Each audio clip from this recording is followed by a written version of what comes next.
The holiday season is approaching for many, and whether or not you celebrate Christmas, Hanukkah, or whatever, chances are you have a loved one that at some point you need to buy a gift for, and maybe that special person mentioned that they would like a watch.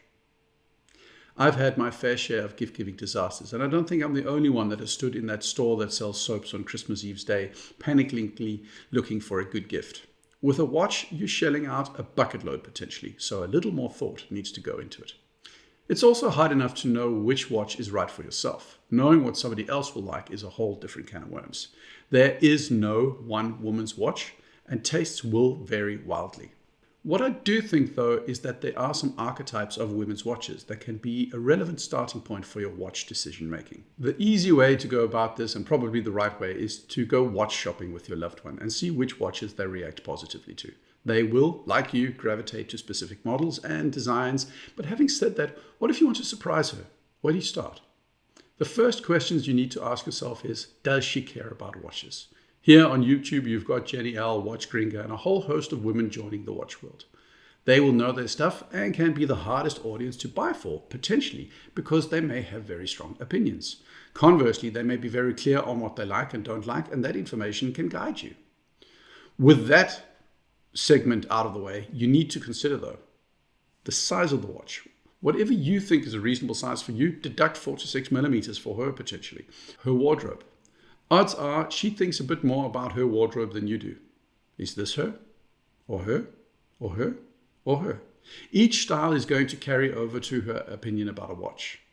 Her thriftiness. Some people will appreciate a diamond marker dial Datejust in two-tone, while others will think it's way too much to spend on something as impractical and irrelevant as a watch. The use case. Is this going to be worn at the office? Is there an office? Is it for an active lifestyle? Likely it's going to be more of a daily wearer, so versatility needs to be an even greater consideration than what you would normally consider for yourself. Personality. Serious people are not going to buy a Konstantin Shaken. Extroverts will, I think, gravitate towards one type of watch, while introverts will drift towards others. Age. Dangerous territory, I know here, but I think that a 25-year-old and a 50-year-old likely are going to have different tastes in watches. So with all these considerations, let's get into some archetypes. The Allround is the watch you often can't go wrong with. It's one of 2 Rolexes on the list, and it's the Datejust or the OP. In the offices I frequent, the Rolex Datejust and the OP is the most common luxury wristwatch on women's wrists by far, and with good reason. They're luxurious, they're simple, elegant, match everything, and fall into the category of jewelry for many. The thing, though, is that you can customize these OPs and Datejusts endlessly to convey different personalities. The loved one that is more luxuriously orientated towards gold and jewelry, I'm saying two-tone 36mm Datejust in Ever Rose with a brown dial and diamond markers. If she's more of an active business, no-nonsense, up-and-coming career type, I'd go for a Datejust 36mm with a silver dial. If the budget's a problem, go for the OP36. All Rolex models are hard to get a hold of, but where we men gravitate towards the blue dial more often than not, our female counterparts appreciate more variety, and Rolex delivers with endless dial, bezel, and bracelet configurations. The Rolex could fit in almost any other category, and that's why it gets the all-rounder prize. We're moving into typically, but not always, younger territory. This is a person that is very aware of personal presentation, goes to the cool clubs, where you met, of course, wants something modern but fits into that, let's call it Northern European aesthetic.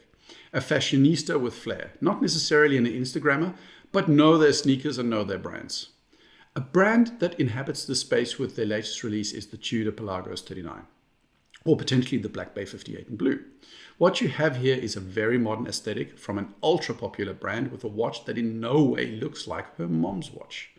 It's an independent thinking, one of the boys' watch that can blend into any wardrobe, especially the Pelagos. It's small and elegant, but not dainty. It's sufficiently masculine without being butch, and you get the added advantage of it being good on your own wrist, so maybe you can switch watches every now and again. I can see the Oris Divers 65 in this category as well. Possibly it's even more unique, and with more color options you can get personalized to a greater extent. But do remember, for the daily wearer versatility, stick with the more plain designs. Dive watches are just great for women at the moment when sized correctly. I think they're having an it moment, and I'm seeing them more and more on wrists of the trendier, more fashionable crowd. The elegant, successful woman. We're talking about the wife or girlfriend that made partner in the law firm before you did, or was VP of sales at 32. Either that or the self-made entrepreneur.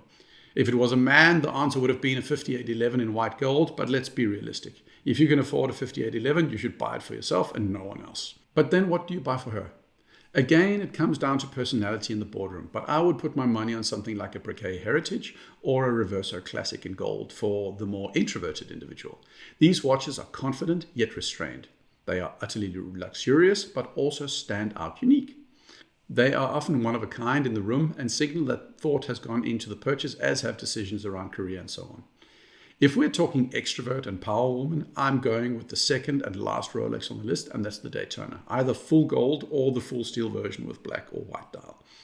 There's just something incredibly FU about this watch on a successful woman's wrist. It communicates to any man in the know that they have something you covet, apart from her, of course. There's power, there's success, and there's confidence. Again, if you want that watch for yourself, get a sub for her.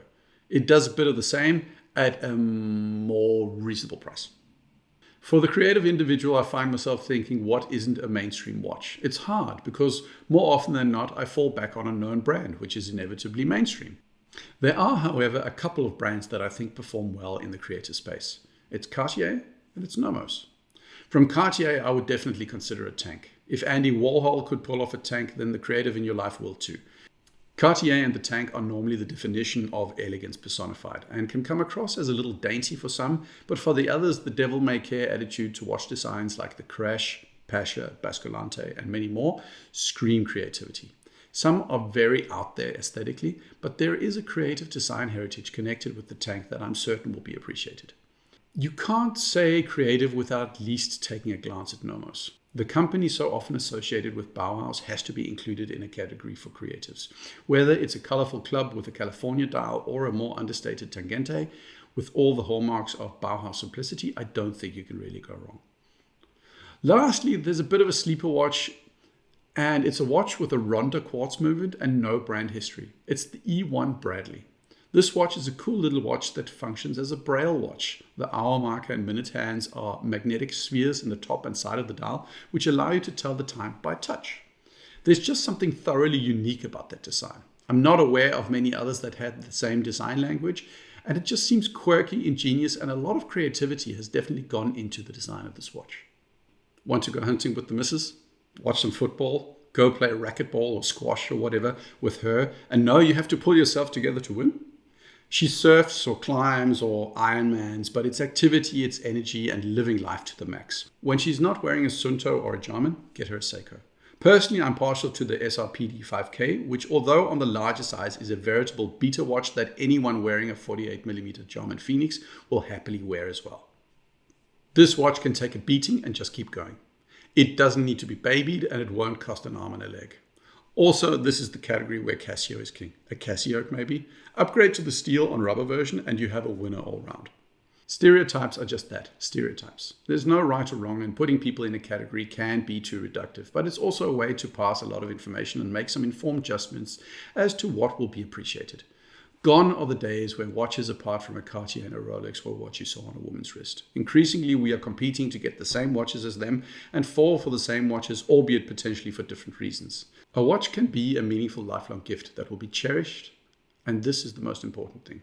But remember, when you buy a watch for the wife at the AD, it counts towards your purchase history, and that gets you a better spot on the Rolex or Patek waiting list, and that's not exactly a bad thing. So, go out now and buy her a watch.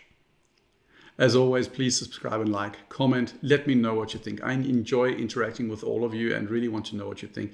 Thanks so much for watching and supporting my channel. It's really appreciated, and be sure to come back another time. Thanks for logging in.